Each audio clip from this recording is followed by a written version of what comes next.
Oke, baik. Assalamualaikum warahmatullahi wabarakatuh. Sebelumnya izinkan saya memperkenalkan diri terlebih dahulu. Perkenalkan, nama saya Maulana Rizal Putra dengan NIM 11012000486 dari TT 4403. Yang dimana di sini izinkan saya untuk mempresentasikan dari tugas besar KW untuk topiknya sendiri, yaitu perancangan jaringan Komsel 4G LTE di Kecamatan Keraton, Kota Yogyakarta. Untuk kelompoknya sendiri, saya berasal dari kelompok 4. Untuk anggota kelompoknya sendiri, terdapat 5 orang, yaitu pertama ada Vira Yonora, Diatisa Hanifa, Andi Zagita, Fareza Arya, dan saya sendiri. Baik, di sini saya akan membahas beberapa dasar teori, yaitu salah satu pembahasan dari dasar teori tersebut adalah capacity planning. Di mana capacity planning merupakan proses mengestimasi kapasitas yang diperlukan untuk melayani pengguna di Kecamatan Keraton, Yogyakarta. Kapasitas ini dapat dihitung dengan memperhitungkan jumlah penduduk di suatu wilayah, proyeksi jumlah penduduk yang diperkirakan datang, dan penggunaan potensial. Untuk daerah perancang. Untuk daerah perancang sendiri terdapat 3 poin penting yang akan dibahas, yaitu pertama, Kecamatan Yogyakarta atau dikenal sebagai Kecamatan Keraton merupakan salah satu kecamatan di pusat kota Yogyakarta, terletak di Provinsi Daerah Istimewa Yogyakarta dengan ketinggian 114 mPDL. Lalu poin kedua, Kecamatan Keraton memiliki wilayah seluas 1,4 km persegi, mencakup 4,31% dari total luas kota Yogyakarta yang mencapai 3.185,80 km persegi.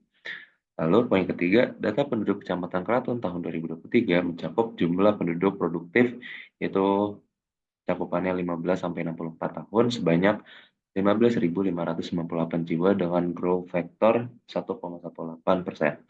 Sebagaimana terpublikasi di halaman website Badan Pusat Statistik. Baik, ini merupakan adalah gambar dari daerah Pancangan dari Kecamatan Keraton, Yogyakarta. Baik, untuk selanjutnya akan ada simulasi dari atau setting dengan LTE. Untuk select radio akses, kita hanya fokusin kepada LTE.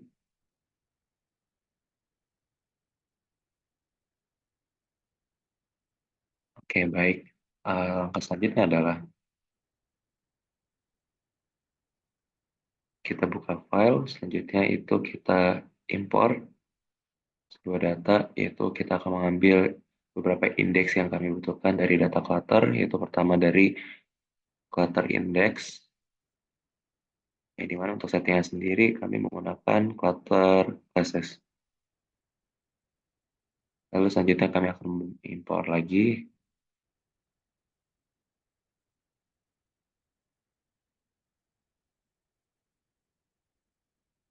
Yang dimana selanjutnya itu ada kita klik properties, yaitu koordinat sistem. Untuk settingan sendiri kami menggunakan WGS, yang dimana untuk spesifiknya itu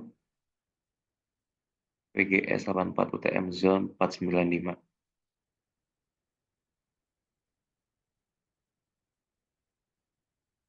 Untuk koordinat sistem selanjutnya kita akan memilih untuk WGS 84.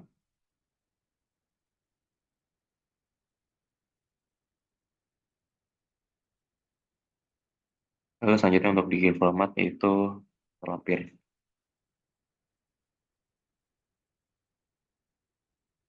Lalu selanjutnya itu kami akan mengimpor file dari data clutter. Lalu selanjutnya sekarang ke height atau tinggi.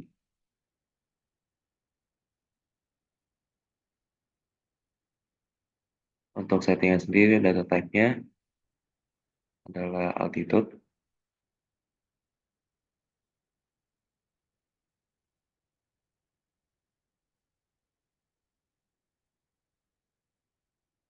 Selanjutnya kami akan impor file lagi, melakukan hal yang sama, yaitu kita akan mencari indeks height juga, yaitu untuk ininya itu quarter height, settingan data type-nya.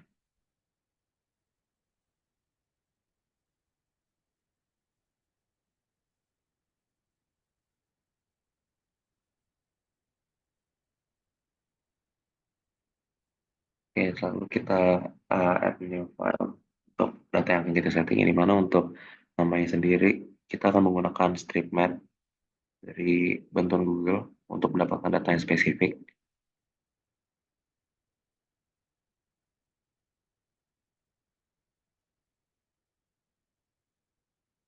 Lalu selanjutnya kita checklist dari clutter height, clutter classes, dan digital terrain model.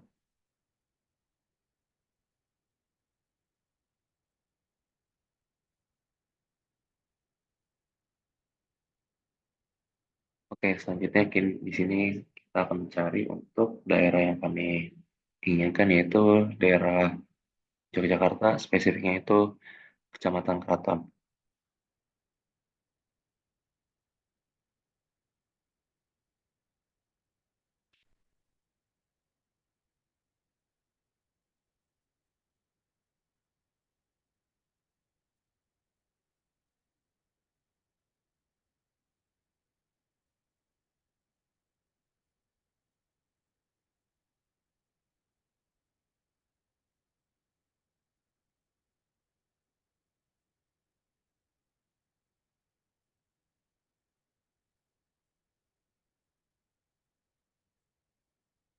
Selanjutnya kita membuat new transmitter, klik,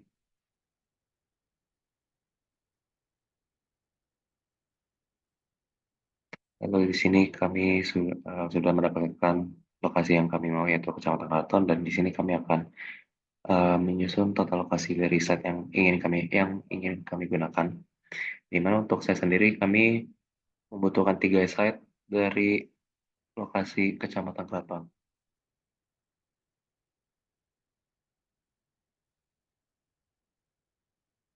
Nah, ini kami adjust karena untuk jarak site-nya sendiri dari ketiga site tersebut berdekatan.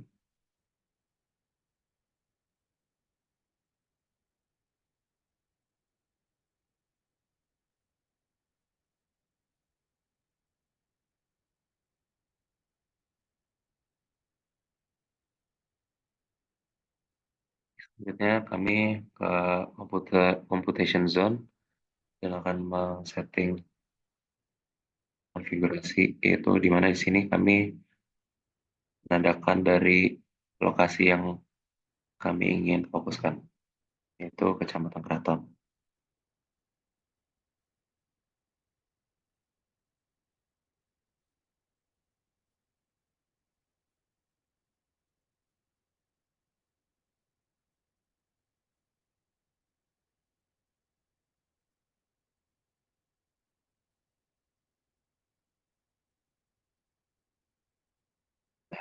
Ini udah difokuskan ke Kecamatan Keraton.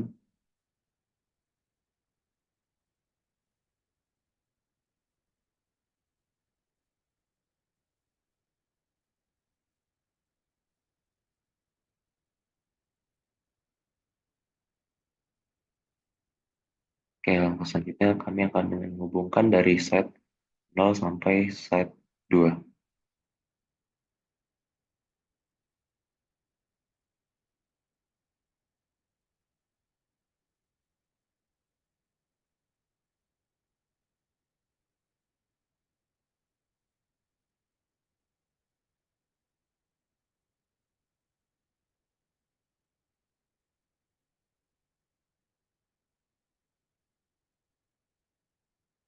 Oke, langkah selanjutnya adalah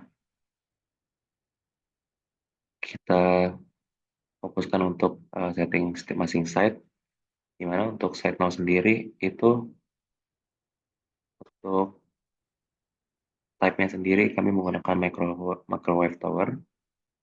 Dan untuk display-nya sendiri, untuk radial grid-nya itu sebesar 500 dan 100. Kita akan lanjutkan untuk set selanjutnya di set 1. Kita akan melakukan hal yang sama juga dari sebelumnya, di mana untuk kita lihat untuk supportnya sendiri, kita akan memilih support type yaitu microwave tower. Untuk display sendiri, untuk parameternya itu 500, untuk maksimal radius dan circle spacing-nya 100 meter. Oke, selanjutnya akan kita lakukan hal yang sama juga di slide kedua, yaitu kita ke support. Untuk support type-nya, kita menggunakan microwave tower. Dan selanjutnya parameter, maksimal radius 500, circle spacing 100, dan angle intervalnya 20. Baik, ini adalah gambaran dari 3 set yang sudah kami setting.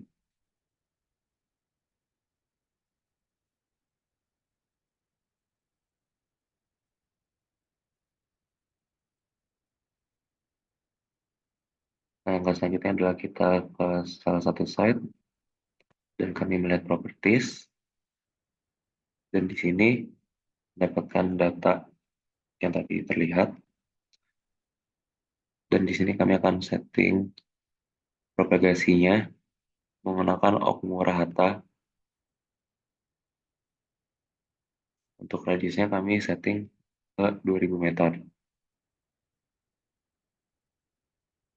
Balik lagi ke PowerPoint yang dimana kita akan menjelaskan tentang jumlah penduduk produktif, yang dimana untuk uh, perkiraan pada 2025 itu rumusnya adalah dari data penduduk 2023 ditambah 1 ditambah GF, di mana dapat dari data yang kita riset itu atau kita analisis mendapatkan untuk penduduk pada 2023 sebesar 15.598 ditambah 1 dan ditambah 0,0118.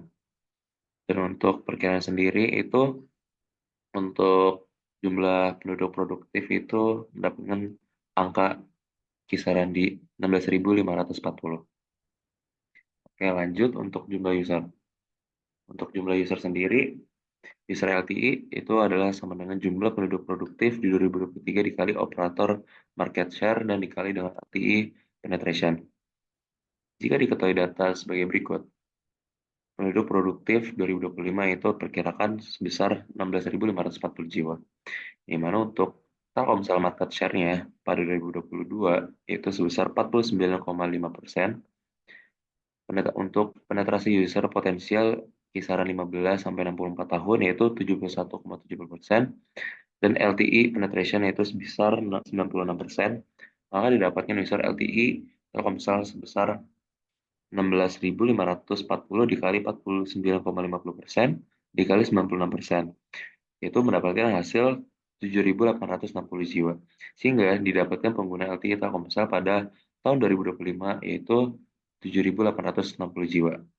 Lalu selanjutnya ada user density. Yang dimana untuk rumusnya sendiri itu penduduk produktif 2025 dibagi luas wilayah. Didapatkan untuk penduduk produktif 2025 itu sebesar 16.540 jiwa, untuk luas wilayahnya itu 1,4 km persegi, yaitu mendapatkan hasil sebesar 11.814 jiwa per kilometer. Dengan user density sebesar 11.814 jiwa kilometer persegi, maka Kecamatan Keraton, Yogyakarta termasuk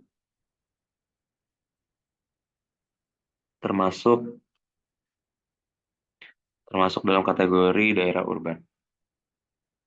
Oke, lanjut untuk data throughput, di mana untuk throughput uplink itu mendapatkan untuk parameter sendiri ada VoIP, video phone, video conference, real-time gaming, streaming media, IMS signal, web browser, file transfer, email, P2P file sharing.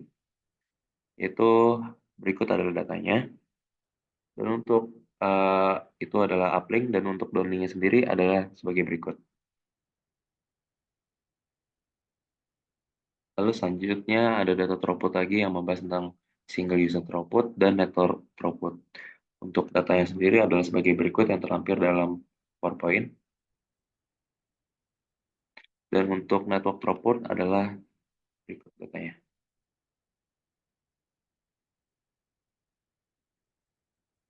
Oke, lanjut tentang data throughput, yaitu site average throughput, yang dimana untuk modulasi sendiri itu kita menggunakan KPSQ 1/3, KPSK setengah, KPSK 2/3. Lalu ada 16 QAM setengah, 16 QAM 2/3, 16 QAM 4/5, 64 kHm 1/2, 64 kHm 2/3. Itu untuk kode bitnya sendiri itu 22244466. Untuk kode rate-nya adalah sebagai berikut, dan lanjut ada downlink site capacity dalam satuan Mbps adalah sebagai berikut datanya. Dan untuk SINR prop itu datanya adalah sebagai berikut, dan downlink site average throughput adalah datanya sebagai berikut, dan mendapatkan total site average throughput adalah sebesar 34,07998. Untuk set capacity. Set capacity merupakan salah satu perhitungan untuk merancang capacity planning, di mana set capacity akan memberikan gambaran kapasitas yang akan disediakan pada setiap site agar kebutuhan parameter jaringan terpenuhi pada seluruh bagian daerah. Di mana untuk rumusnya adalah sebagai berikut, dan mendapatkan data sebesar 102,24. Lalu dilanjut tentang number of site. Itu untuk number of site sendiri, atau site merupakan banyak user yang berada dalam satu site. Untuk rumusnya adalah user LTE dibagi number of site. Itu data yang kami dapat sebelumnya, itu sebesar 7.860 dibagi 3, yaitu mendapatkan total 2.620 jiwa. Lanjut, the number of site. Di mana untuk number of site merupakan jumlah site yang dibutuhkan untuk memenuhi kebutuhan user di masa datang. Untuk number of site itu rumusnya adalah network throughput dibagi site capacity, yaitu mendapatkan data 291,76 dibagi 102,24 dan mendapatkan 3 site. Lalu selanjutnya ada site coverage, di mana untuk site coverage sendiri merupakan luas wilayah site yang mencakup beberapa jumlah site yang diperoleh dari hasil perhitungan yang dilakukan. Site coverage yang dibutuhkan dapat diperoleh dari hasil bagi antar luas daerah perencanaan dengan luas cakupan suatu site. Untuk site coverage itu rumusnya adalah area wide dibagi dengan number of site. Yang di mana data yang kami dapat pada sebelumnya itu 1,4 dibagi 3 dan mendapatkan site coverage sebesar 0,47 km.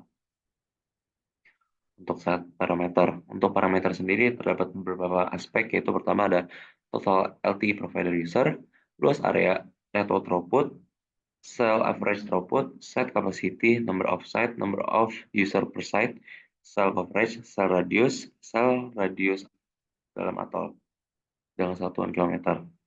Untuk total LTE provider user itu mendapatkan data 7.859, plus area 1,4, network throughput itu sebesar 291, cell average itu 34,08, site capacity itu mendapatkan 102,24, number of site itu mendapatkan 3, number of user per site itu 2.620,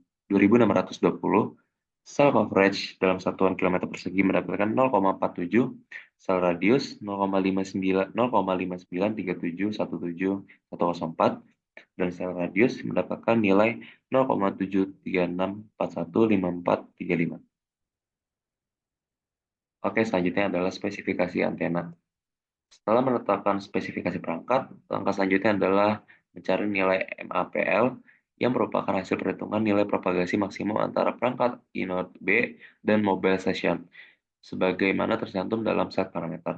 Setelah menentukan perangkat, langkah berikutnya mencakup penentuan frekuensi kerja antena, bandwidth antena, tinggi tower tempat antena ditempatkan, tinggi perangkat peralatan pengguna, penggunaan nilai MAPL, luas keraton, dan nilai CM untuk area urban, sebagaimana ditunjukkan pada tabel berikut. Semua informasi tersebut dibutuhkan untuk melakukan perhitungan berdasarkan COS 231 Hatta model. Untuk spesifikasinya itu frekuensi mendapatkan nilai sebesar 1899 MHz, untuk bandwidth mendapatkan nilai 10 MHz, untuk tinggi in-node itu mendapatkan nilai 60 meter, untuk tinggi UE mendapatkan nilai 1,75 meter, untuk MAPL mendapatkan 119 dB. Selanjutnya itu ada CM yaitu mendapatkan 3 dB, untuk luas keraton itu mendapatkan nilai 1,4 km persegi. Oke, selanjutnya adalah spesifikasi antena sektorial Huawei A26451.500 V 06 untuk memenuhi demand forecast LTE user pada tahun 2025. Yaitu untuk downlink-nya sendiri, downlink budget itu transmitter adalah mendapatkan datanya sebagai berikut. Lalu selanjutnya ada receiver untuk datanya adalah sebagai berikut. Dan untuk pet loss-nya adalah datanya sebagai berikut.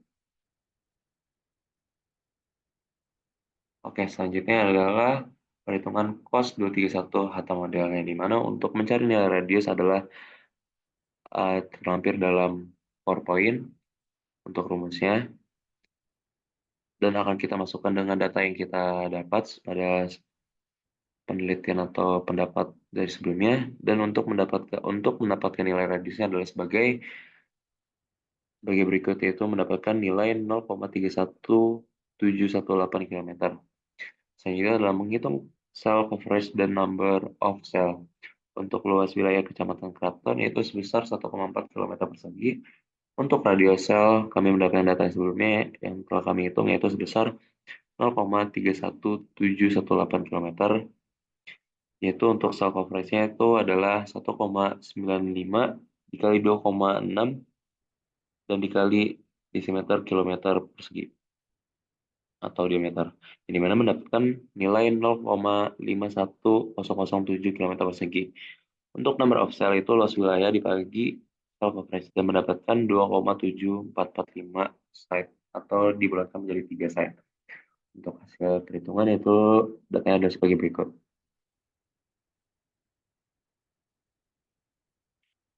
Baik, untuk hasil simulasi.